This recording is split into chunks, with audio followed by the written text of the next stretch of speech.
사람들은 인생이 흔들리는 이유를 대부분 상황 때문이라고 말합니다. 경제적인 문제, 인간관계, 예상치 못한 사건들. 맞습니다. 그런 일들은 분명 우리를 흔듭니다. 그런데 가만히 떠올려 보시면 어떨까요? 비슷한 일을 겪었는데도 어떤 사람은 금방 다시 일어나고 어떤 사람은 오래 그 자리에 머물러 있습니다. 그 차이는 어디에서 생길까요? 혹시 그때 그 순간 제대로 느끼지 못하고 지나간 감정 때문은 아니었을까요? 지금부터 말씀드리는 이야기를 들으시면서 딱 한 장면만 떠올려 보세요. 내가 그때 그냥 넘겨버렸던 그 감정, 그 하나만 떠올라도 이 이야기는 충분히 의미가 있을 겁니다. 그리고 끝까지 들으시면 그 감정이 왜 지금까지 남아 있었는지도 조금은 이해되실 겁니다. 첫째, 관계 속에서 생긴 서운함을 넘겼을 때입니다. 누군가의 말 한마디에 마음이 살짝 내려앉는 순간이 있습니다. 가까운 사람일수록 더 그렇습니다. 예를 들어, 오랜만에 용기 내서 속마음을 털어놨는데 상대가 이렇게 말합니다. 그 정도는 다들 겪고. 그 순간 마음이 조용히 닫힙니다. 하지만 우리는 이렇게 말합니다. 내가 예민한 거겠지. 그리고 그 감정을 그 자리에서 그냥 넘겨버립니다.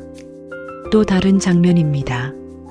약속 시간에 늦은 사람이 미안하다는 말 대신 그 정도는 이해해줘야지라고 말합니다. 그때 분명 마음이 불편했지만 괜히 분위기 깨고 싶지 않아서 그냥 웃으며 넘깁니다. 그 순간은 아무 일도 없는 것처럼 지나갑니다. 하지만 감정은 사라지지 않습니다. 속마음은 이렇게 말하고 있습니다. 나는 소중하게 대우받고 싶었어. 내 마음을 알아줬으면 했어. 이 감정이 이해되지 못한 채 마음속에 남습니다. 그리고 시간이 지나면 이 감정은 다른 모습으로 나타납니다. 사소한 말에도 예민해지고 괜히 거리를 두게 되고 어느 순간 관계가 어색해집니다. 상대는 말합니다. 왜 이렇게 변했어? 하지만 사실은 지금의 문제가 아니라 그때 느꼈던 감정이 그대로 남아 있었던 겁니다. 여기서 한 번만 생각해 보세요. 혹시 당신도 그때 그냥 넘겼던 감정 하나쯤 떠오르지 않으신가요? 그 감정은 아직 끝나지 않은 이야기일지도 모릅니다. 깨달음은 단순합니다. 서운함은 참아야 할 감정이 아니라 내가 소중하게 여겨지고 싶은 마음이라는 신호였습니다. 그 신호를 무시했을 때 관계는 조용히 멀어지기 시작합니다. 둘째, 직장에서 느낀 분노를 눌렀을 때입니다. 일을 하다 보면 억울한 순간이 찾아옵니다. 예를 들어, 내가 한 일을 다른 사람이 인정받는 상황, 또는 분명 부당한 지시인데 거절하기 어려운 순간, 그때 우리는 이렇게 생각합니다. 여기서 괜히 말 꺼내면 손해다. 그리고 감정을 눌러버립니다. 또 다른 장면입니다. 반복적으로 무시당하는 느낌을 받지만 괜히 분위기 나빠질까봐 아무 말도 하지 않습니다. 겉으로는 평온합니다. 하지만 속마음은 다릅니다. 나는 존중받고 싶다. 이건 공정하지 않다. 이 감정이 표현되지 못한 채 그대로 쌓입니다. 그리고 시간이 지나면 이 분노는 방향을 잃습니다. 갑자기 의욕이 떨어지고 사소한 일에도 짜증이 나고 결국은 아무것도 하기 싫어집니다. 이건 게으름이 아닙니다.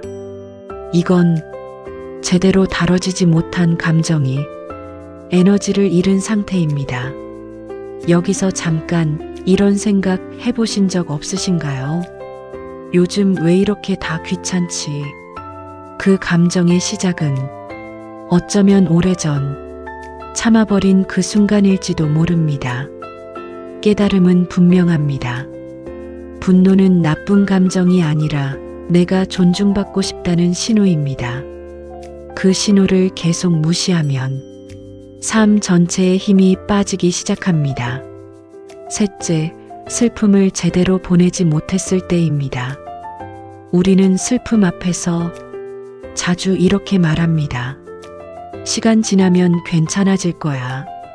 그래서 일부러 바쁘게 움직입니다. 하지만 감정은 속이지 못합니다. 예를 들어 소중한 사람과의 관계가 끝났는데 아무렇지 않은 척 일상으로 돌아갑니다.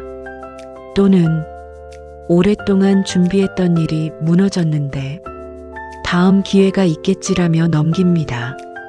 겉으로는 괜찮아 보입니다. 하지만 속마음은 말합니다. 나는 아직 슬프다. 나는 아직 보내지 못했다. 이 감정을 충분히 느끼지 못하면 슬픔은 사라지지 않고 형태를 바꿉니다. 어느 날 갑자기 이유 없이 공허해지고 사람을 만나도 즐겁지 않고 삶이 의미 없이 느껴집니다. 이건 의지가 약해서가 아닙니다. 그저 슬픔이 아직 제 자리를 찾지 못했을 뿐입니다. 혹시 지금 마음 한쪽이 이유 없이 비어있는 느낌이 있다면 그건 아직 끝나지 않은 감정이 조용히 남아있는 신호일지도 모릅니다. 깨달음은 이것입니다. 슬픔은 지워야 할 감정이 아니라 내게 소중했던 것이 있었다는 증거입니다. 그 감정을 충분히 느낄 때 비로소 삶은 다시 흐르기 시작합니다. 그래서 결국 중요한 건 강해지는 것이 아닙니다. 내 감정을 억누르는 사람이 되는 것이 아니라 그 감정을 이해할 수 있는 사람이 되는 것입니다. 감정은 다스려야 할 대상이 아니라 돌봐야 할 대상입니다.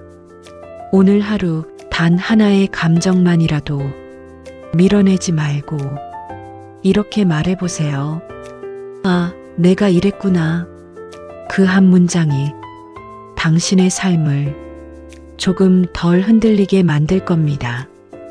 혹시 지금 떠오르는 감정이 있다면 댓글로 한 단어만 남겨보셔도 좋겠습니다. 같은 감정을 느끼는 사람들이 생각보다 많다는 걸 아마 느끼시게 될 겁니다. 그리고 이런 이야기가 당신에게 조금이라도 도움이 되었다면 다음에도 이렇게 마음을 함께 정리할 수 있도록 조용히 곁에 남아주셔도 좋겠습니다.